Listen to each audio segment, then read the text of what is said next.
சொன்ன மாதிரி எனக்கும் நான் பொதுவாக ஞாயிற்றுக்கிழமை சாட்சியை சொல்லுவேன்.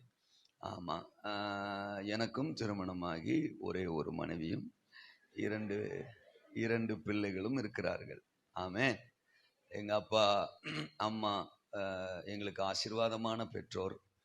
என்னுடைய ரட்சிப்புக்கு காரணம் அவர்கள் இருவரும். இன்றைக்கு வரைக்கும் என்னுடைய வாழ்வுக்கு ஆசீர்வாதமானவர்கள். நல்லா ஜெபிக்கிற ஒரு அர்ப்பணிப்புள்ள தாயார் எங்கள் அம்மா. அவங்க ஜெபந்தான், அவங்க கண்ணீர் தான் என் வாலெல்லாம் நறுக்கி தோத்திரம் என் கண்ணை திறந்து கர்த்தர் உண்மையான தெய்வம்னு பார்க்க வச்சு சபையில் கொண்டு வந்து உட்கார வச்சு ஊழியக்காரனாக்கி இன்னைக்கு வரைக்கும் என்னை பயன்படுத்திட்டு இருக்கு. அதனால் எங்கள் அம்மாவை என்னால் மறக்கவே முடியாது. எந்த தாயையும் எந்த பிள்ளையாலையும் மறக்க முடியாது. எல்லாருக்குமே அவங்க தாய் ஸ்பெஷல், அதில் மாற்று கருத்துக்கு இடம் இல்லை. என்னுடைய தாய் எனக்கு ரொம்ப ரொம்ப ஸ்பெஷல். தோத்திரம் இன்னைக்கு வரைக்கும் எப்போ பார்த்தாலும் ஜபம் ஜபம் ஜபம் ஜபிச்சுக்கிட்டே இருப்பாங்க, கண்ணீரோடு தான் இருப்பாங்க. ஆமாம், தோத்திரம். அப்படி ஒரு தாயார். எங்கள் அப்பா பயங்கர வைராக்கியமானவர். சத்தியத்தில் நாங்கள் நிற்கிறதுக்கு எனக்கு ஒரு பெரிய முன்னுதாரணம் என் தகப்பனார். காம்ப்ரமைஸ் ஆகவே மாட்டார். அவரை திடீர்னு பார்க்குறவங்களுக்கு பயப்படுத்துகிற ஒரு மாதிரியே தான் தெரிவார். தோத்திரம். அவர் இப்போ வயசு 80 ஆகி போச்சு. வயசு ஆக ஆக ரொம்பவே மோசமாக தான் இருக்கார். அதாவது சத்தியத்தை சொல்கிறதுல ரொம்ப ஸ்ட்ரிக்ட் அவர். ஆமாம், ஆனால் அந்த ஸ்ட்ரிக்ட் தான் எங்களை வேரூன்ற பண்ணியது. ஆமாம், அவங்க தான் எனக்கு முன்னாடி ஒரு 3 வருஷத்துக்கு முன்னாடி ரட்சிக்கப்பட்டாங்க. 1989 எங்கள் அப்பா அம்மா ரட்சிக்கப்பட்டாங்க. எங்கள் அம்மா மரண தருவாயில் ஹாஸ்பிட்டலில் அட்மிட் ஆகிருக்காங்க. அல்சர், குடல் புண்ணு வியாதி. அது க்யூர் பண்ண முடியல. ஆப்ரேஷன் வரைக்கும் போய் ஃபெயிலியர் ஆகிட்டு அப்பா ஆயிரக்கணக்கான பணங்களை செலவு பண்ணுறாரு. பல மாதம் ட்ரீட்மெண்ட்லேயே தான் இருக்காங்க. அம்மா ஹாஸ்பிட்டலே தான் இருக்காங்க. அப்பா ஒரு பிஸ்னஸ் மேன். தோத்திரம். அதனால் எல்லாத்தையும் லாக் பண்ணிவிட்டு அம்மாவை ட்ரீட்மெண்ட்லேயே கவனம் செலுத்துகிறாங்க. கடைசியில் டாக்டர் ஒரு நாள் சொல்கிறாரு, இன்னும் 24 மணி நேரம் தான் அவங்க உயிரோடு இருப்பாங்க. இன்னைக்கு சாயங்காலம் 5 மணிக்கு சொல்கிறார். நாளைக்கு சாயங்காலம் 5 மணி வரைக்கும் தான் அவங்க உயிரோடு இருப்பாங்க. காலையில் நீங்கள் ஆம்புலன்ஸ் வச்சு அவங்கள வீட்டுக்கு கொண்டு போயிருங்க அப்படின்னு சொல்லிட்டார். எங்கள் அப்பாவுக்கு என்ன செய்யறேன்னு தெரில. சொந்தக்காரங்களுக்கெல்லாம் அப்பெல்லாம் தந்தி தானே தகவல் சொல்லிட்டு தலையில் கை வச்சு பயங்கரமாக அழுதுட்டு இருந்திருக்கிறாரு. அப்போ நான் 10ஆம் கிளாஸ் படிக்கிறேன், தம்பி 6ஆம் கிளாஸ் படிக்கிறேன். என்னோட 4 வயசு சின்னவன் என்னுடைய தம்பி. அப்போது பாருங்க, ஆஸ்பத்திரியில் 2 பேர் சுவிசேஷம் சொல்கிறதுக்கு வந்திருக்காங்க. ஆஸ்பத்திரி ஊழியம் செய்கிறவங்க. ஆண்டவர் எவ்வளோ நல்லவர் பாருங்க. ஆமாம், அந்த நாளில் ஒரு 2 பேர் வந்திருக்காங்க. எங்கள் அப்பா அழுதுகிட்டே இருந்தோடனே, டாக்டர் சொல்லுவார் அப்படிதான், ஆனால் ஆண்டவர் உயிருள்ளவர், நாங்கள் பிரசங்கிக்கிற இயேசு உயிருள்ளவர், உங்கள் மனைவிக்கு உயிரை கொடுப்பார், நீங்கள் நம்புங்க அப்படின்னு சுவிசேஷ வார்த்தைகளை, விசுவாச வார்த்தைகளை சொல்லிட்டு ஜெபம் பண்ணிட்டு போயிட்டாங்களாம். அப்போ அம்மா படுத்த படுக்கையிலே ஜெபிச்சிருக்காங்க, மனசுக்குள்ள அப்படி வேண்டியிருக்காங்க, ஆண்டவரே நீர் உயிருள்ள தெய்வமா இருந்தா எனக்கு உசுரை கொடுங்கப்பா, நான் என் கணவர் 2 பிள்ளைங்க காலமெல்லாம் உமக்கு தொண்டு செய்வோம், ஊழியம் செய்வோம் அப்படின்னு சொல்லியிருக்காங்க. தோத்திரம். ஒரு 12 மணி 1 மணி இருக்குமா, கூட்டுற மாதிரி கூட்டி குறைச்சவங்களுக்கு நன்றி. தோத்திரம். ஆமாம், நான் கூட்ட சொல்லி கேட்கல, அவர் கூட்டினாரு. கூட்டினோன்னு ஒரு விசில் சத்தம் வந்துச்சா, ஏற்கனவே இருந்ததை விட குறைச்சிட்டாரு. தோத்திரம். வாழ்க வளமுடன். தோத்திரம். மானிட்டரை எனக்கு ஏற்ற மாதிரியே வைங்க. ஆமாம், கர்த்தர் ஆசீர்வதிப்பார். ஒரு ராத்திரி 12 மணி 1 மணி இருக்குமா, அம்மா படுத்து இருந்திருக்கிறாங்க. சொப்பனம் பார்க்குற மாதிரி இருந்திருக்கு. வெள்ளை வஸ்திரம் தரித்து இயேசுநாதர் அவங்க பக்கத்தில் நிற்கிற மாதிரி பார்த்துருக்காங்க. தலையில் கை வச்சுட்டு, மகளே நீ சுகம் அடைஞ்சிட்ட அப்படின்னு மறைஞ்சிட்டாரா. பரிபூரணமாக எங்கள் அம்மா சுகமாயிட்டாங்க. இன்னைக்கு வரைக்கும் உயிரோடு இருக்காங்க. அந்த வாரமே அவங்க சர்ச்சுக்கு போக ஆரம்பிச்சிட்டாங்க. தோத்திரம். மதுரையில் துதி சங்கர், அவர் அந்த வாரம் சர்ச்சில் பிரசங்கம் பண்ண வந்திருக்கிறார். ஒரு சிஎஸ்ஐ சர்ச்சு, அதில் பிரசங்கம் பண்ண வந்திருக்கிறார். அவருடைய வார்த்தைகளினாலே தொடப்பட்டு எங்கள் அப்பா அம்மா முழுமையாக ஆண்டுடைய அன்புக்குள்ளே ரட்சிப்புக்குள்ளே வந்துட்டாங்க. நான் 10ஆம் கிளாஸ் முடிச்சோடனே எனக்கு எக்ஸ்ட்ரா வால் முளைச்சிட்டு, அதனால 11, 12ல் பயங்கர சேட்டை. என்னை கட்டாயப்படுத்தி சர்ச்சுக்கு கூப்பிட்டு போவாங்க.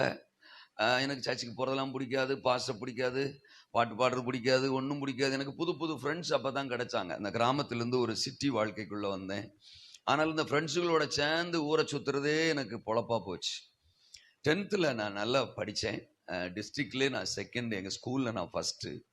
அதனால் என்னை வந்து இன்ஜினியர் ஆக்கி பார்க்கணும் அப்படின்னு, அது பொதுவாக அந்த காலத்தில் இருந்த பெற்றோர்களுக்கெல்லாம் அதுதான் கனவு. தோத்திரம். அதனால் என்ன அப்படி பார்க்கணும்னு அவங்களுக்கு ஒரு ஆசை. ஆனால் நான் தான் இப்போ சேட்டைக்காரன் ஆகிட்டேனே, எக்ஸ்ட்ரா ஒரு வால் முளைச்சிட்டு. எங்கள் வாத்தியார்கள்லாம் அதை நறுக்கலான்னு பார்க்காங்க, முடியல. எங்கள் அப்பா அம்மா பின்னாடியே விரட்டுவாங்க, முடியல. பாஸ்டரையாவும் பல வருஷமாக ட்ரை பண்ணாரு, முடியல. அந்த வால் எக்ஸ்ட்ரா ஆகிக்கிட்டே தான் இருக்குது. தோத்திரம். சர்ச்சுக்கு இழுத்துட்டு போவாங்க, போய் ஆரம்ப ஜபத்தில் அப்படி உட்காந்துருப்பேன். பாஸ்டர் யாராவது ஆரம்ப ஜபம் பண்ண சொல்லுவார். சீக்கிரம் ஜபிச்சு முடிச்சா பரவாயில்ல, நம்ம ஆளுங்க அப்போ தான் தோத்திரம் 1/2 மணி நேரம் ஜபம் பண்ணுவாங்க ஆரம்ப ஜபத்தையே. ஆமாம், நான் இங்கே பண்ணுறவங்கள சொல்லலை, பொதுவாக சொல்கிறேன். தோத்திரம். அப்போ இந்த டயத்தில் நான் எஸ்கேப் ஆகி ஓடிடுவேன். தோத்திரம். எல்லாம் கண்ணை மூடி பக்தியாக இருக்கும்போது நான் பறந்துடுவேன். அப்புறம் ராத்திரி 11 மணிக்கு தான் வருவேன். இப்படியே நடந்துகிட்டு இருந்துச்சு. எங்கள் அப்பா சொல்லி சொல்லி பார்த்தாரு. கடைசியில் 12ஆம் கிளாஸ் எக்ஸாம் முடிஞ்ச மறுநாள் ஒரு தகர பெட்டியில் என் துணிமணிலாம் கொஞ்சம் இதை தூக்கி வச்சு ரோட்டில் எரிஞ்சிட்டாரு. தோத்திரம். ரோட்டில் தூக்கி எரிஞ்சிட்டாரு.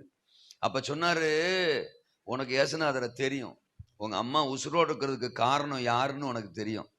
ஆமாம், ஏன்னா எங்கள் அம்மாவை ட்ரீட்மெண்ட் பண்ணுற அந்த காலங்களில் பிஸ்னஸ் எல்லாம் லாஸ் ஆகிட்டு அப்படியே பல மாசமா மூடி போட்டாரா. மளிகை கடை வச்சிருந்தாரு, எல்லாத்தையும் அப்படி மூடி போட்டாரு. பொருளாதாரத்தில் 0 ஆயிட்டோம். நாங்கள் கடன் வாங்கி குடும்பத்தை நடத்த வேண்டிய சூழ்நிலைக்கு தள்ளப்பட்டாரு. அப்போ ஆண்டவருக்குள்ள நாங்கள் வரும்போது எல்லாத்துலேயுமே 0. அதற்கு அப்புறம் தான் தேவன் எங்களை ஆசீர்வதிக்க தொடங்கினார். அப்போ எங்கள் அப்பா சொன்னார், நம்ம சாப்பிட்ற ஒரு சோத்து பொறுக்க கூட யாரால வருதுன்னு உனக்கு தெரியும், அம்மா உசுறு யாராலன்னு உனக்கு தெரியும், நம்ம குடும்பம் இன்னைக்கு நிற்கிறதுக்கு காரணம் யாராலன்னு உனக்கு தெரியும். எல்லாம் தெரிஞ்சுக்கிட்டும் நீ சேட்டை பண்ற, சர்ச்சுக்கு வர மாட்டேற, ஏசு வேணாம்ன்ற, ஊரை சுத்துற, அடங்க மாட்டேற. அதனால ஏசு வேணான்னு சொல்ற நீ எங்களுக்கு வேணாம். இன்னைக்கு வரைக்கும் எங்கள் அப்பாவை நான் யோசித்து பார்ப்பேன். என் பிள்ளைய நான் அப்படி ட்ரீட்மெண்ட் பண்ணிட முடியுமா?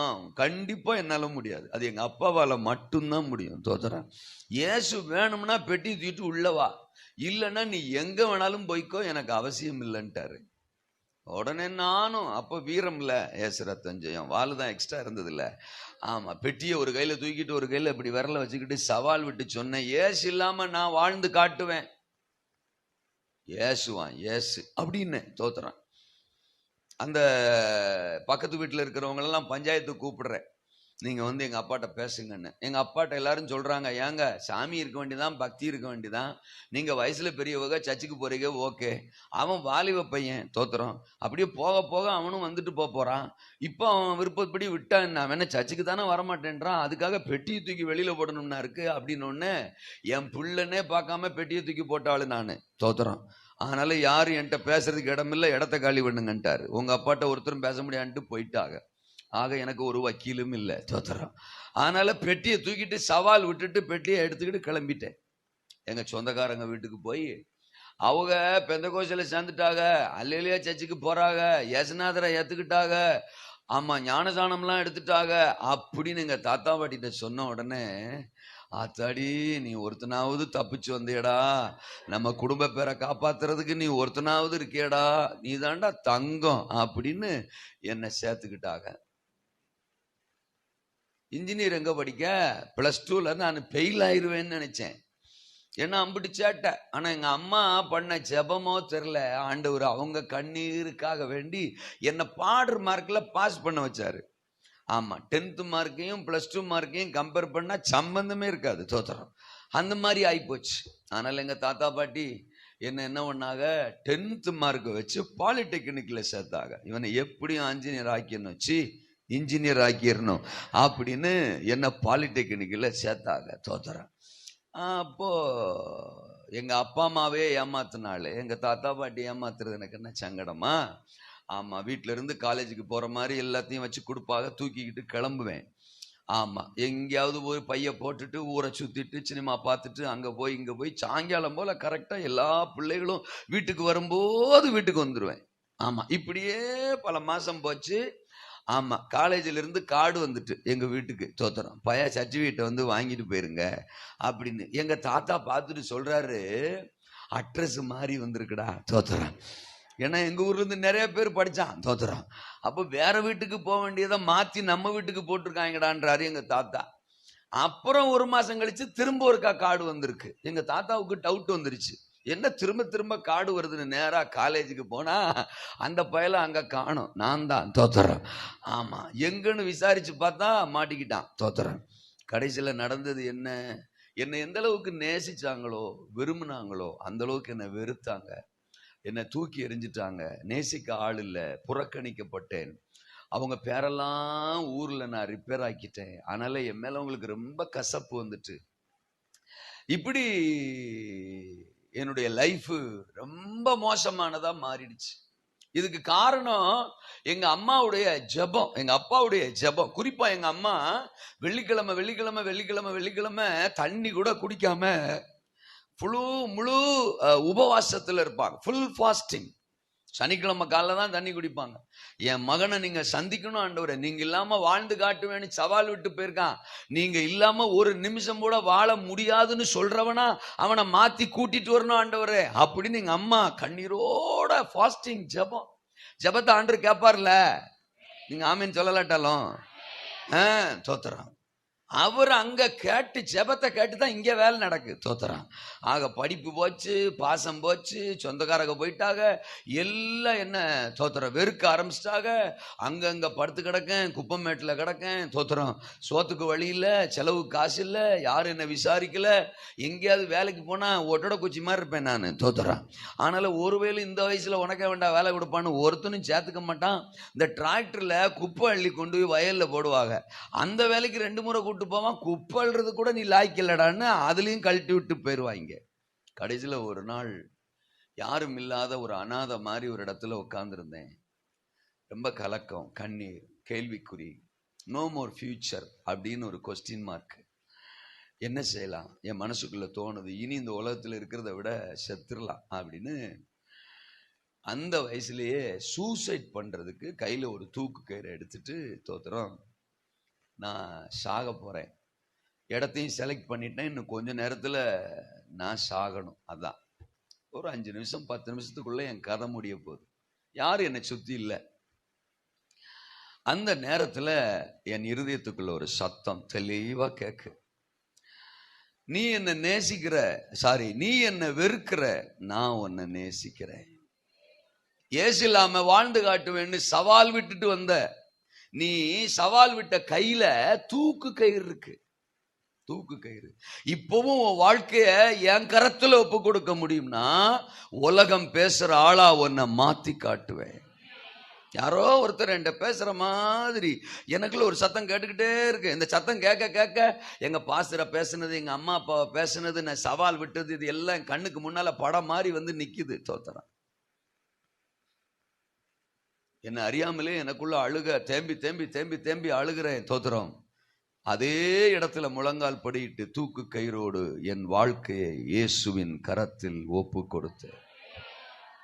என்னை மன்னிச்சிருங்கப்பா, நான் உங்களை நம்புறேன்ப்பா, நான் உங்களை ஏத்துக்கிறேன்ப்பா அப்படின்னு சொல்லிட்டு பழையபடி எங்க தாத்தா பாட்டிகிட்ட போய் கெஞ்சி கொஞ்சம் பணத்தை வாங்கிட்டு எங்க ஊருக்கு பஸ் ஏறி வந்து சேர்ந்தேன், தோத்திரம். பைபிள்ல ஆமா, நேற்று கேட்டோம்ல இளைய குமாரன், என் கதையில ஒரு சின்ன மாற்றம், நான் மூத்த குமாரன், தோத்திரம். ஆமா, நான் மூத்த குமாரன். எங்க அப்பா வந்து பார்த்தா அவருக்கு பெரிய எக்ஸைட்மெண்ட்லாம் இல்லை, அவர் ரொம்ப கேஷுவலா கூலா சொல்றாரு, தெரியும்டா நீ வருவன்னு, தோத்திரம். ஒன்னு தூக்கிட்டு வருவாருன்னு எனக்கு தெரியும்டான்றாரு, தோத்திரம். அன்னைக்கு சர்ச்சுக்கு போக என்ன அர்ப்பணிச்சவன் தான், தோத்திரம். என் வாழ்க்கைய கர்த்தர் மாற்றினாரு, என்னை ஆசீர்வதிச்சாரு.